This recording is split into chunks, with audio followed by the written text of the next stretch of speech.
بسم الله الرحمن الرحیم. سلام و عرض ادب دارم.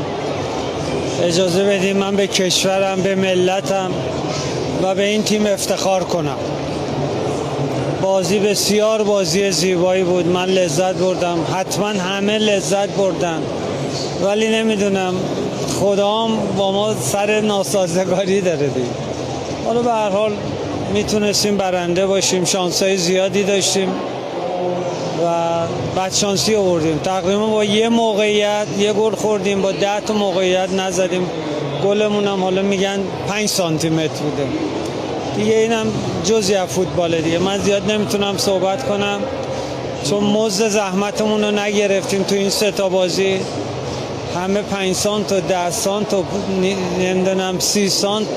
آفساید تیم مسی بسیار بزرگه براش. در ادامه مسابقات آرزو موفقیت میکنم، ولی من فکر میکنم عدالت فوتبال با همه مشکلاتی که ما داشتیم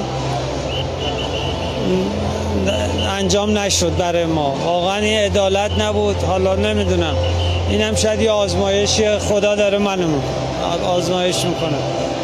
در مورد برگشتتون به بازی هم صحبت میکنین که تو 2 بازی جفتش برگشتین به بازی، تو هم بازی اول. خب من به تیمم اعتقاد دارم. تیم ما تو فاز هجومی بسیار تیم کاملیه.